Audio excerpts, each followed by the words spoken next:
Hello friends, welcome to exam Pandit. मैं प्रिंस शर्मा आपका exam पंडित पे एक बार फिर स्वागत करता हूं। जैसा कि आप जानते हैं कि हमारा 5 और 11 जनवरी को एसबीआई क्लर्क का एग्जाम है। तो एसबीआई क्लर्क के एग्जाम को देने के लिए आप बच्चों को किस किस बातों को ध्यान देना है। जो भी एसबीआई क्लर्क एस्पिरेंट है, अगर वो इस वीडियो को ध्यान से देखें और समझे तो अवश्य ही उनका पेपर क्लियर होगा। तो वो बातें क्या है बेटा? सबसे पहली बात, टॉपिक्स कि हमारे स्कोरिंग टॉपिक कौन कौन से हैं, किस किस सब्जेक्ट के। सबसे पहले बात करते हैं रीजनिंग। रीजनिंग में आपका सिटिंग प्लस पजल्स। बच्चों, सिटिंग और पजल से कम भी आपके 15 नंबर का आएगा। 15 नहीं तो 10, मतलब एक एक क्वेश्चन। और बड़ी बात, ये बल्क का होता है। 2 मिनट देके, 1.5 मिनट देके, 2.5 मिनट देके 5 नंबर पूरे सिक्योर होते हैं। दूसरा, इनइक्वालिटीज, सिलॉग्स और कोडिंग। ये टॉपिक कहीं ना कहीं रीजनिंग में 25 से 28 नंबर आपके सिक्योर करवाएंगे। और ये ऐसे टॉपिक हैं जिनसे आपके नंबर आएंगे ही आएंगे। क्यों?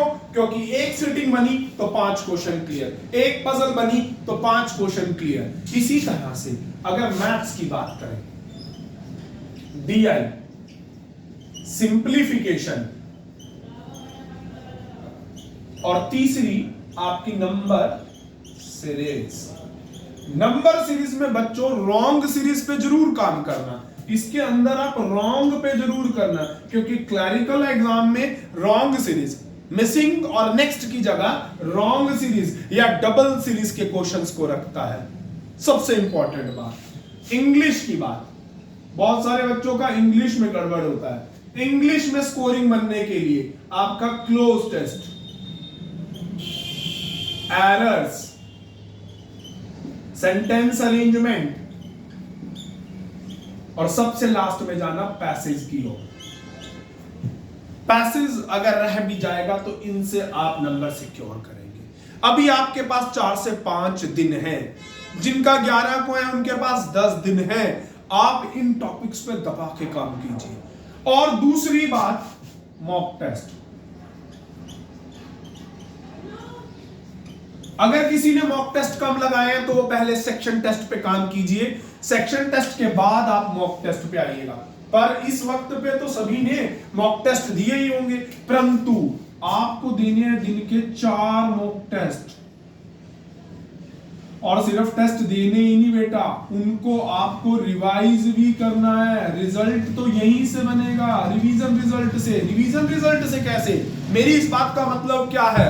तो भाई जो भी वीडियो देख रहा है वो इस बात को बड़े ध्यान से समझिएगा।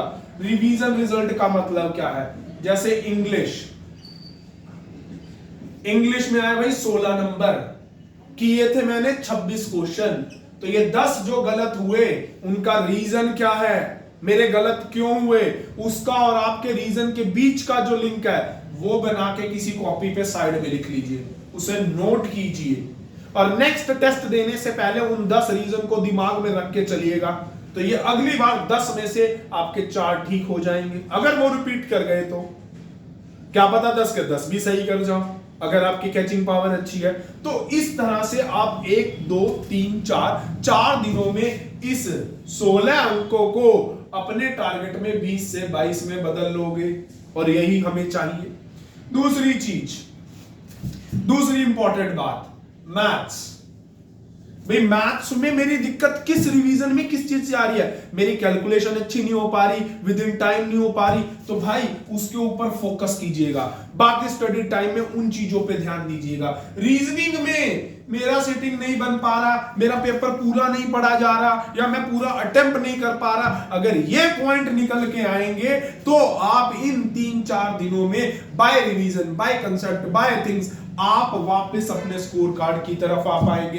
अब मान लीजिए आप किसी भी स्टेट के लिए प्रिपेयर कर रहे हैं, किसी भी जगह के लिए प्रिपेयर कर रहे हैं। अगर मैं एवरेज और अपना टारगेट लेके चलता हूं बेटे, तीसरी टारगेट की बात करते हैं हम। टारगेट, अगर हम मान लो टारगेट लेके चल रहे हैं 80 मार्क्स का, तो मुझसे अच्छे से आप खुद को जानते हैं। आप अपना एक टारगेट सेट कर लीजिए कि भाई मेरा रीजनिंग अच्छा है, मेरा मैथ्स अच्छा है, मेरा इंग्लिश अच्छा है। इस अच्छा शब्द का मतलब ये है कि कोर, इतनी अच्छी स्ट्रेंथ है आपकी उस चीज के ऊपर, आप उस पे इतने बढ़िया हैं कि कमांडेड है कि अगर मैं 30 कर रहा हूं तो भाई मेरे 30 ही ठीक आ रहे हैं, अगर मैं 20-30 कर रहा हूं तो मेरे 30 ही ठीक आ रहे हैं, और 20 कर रहा हूं तो 20 ही ठीक आ रहे हैं। टारगेट में 80 का लेके चल रहा हूं। इसको अगर मान लो किसी का ये बहुत अच्छा है तो उसका भाई मैथ कहीं ना कहीं वीक होगा, तो भाई 25-25-30 बांट लो। अगर रीजनिंग अच्छा नहीं, मैथ्स अच्छा है तो भाई उधर बांट लो। तो ये 2-4 नंबरों का शफलिंग आप इधर उधर कर सकते हैं।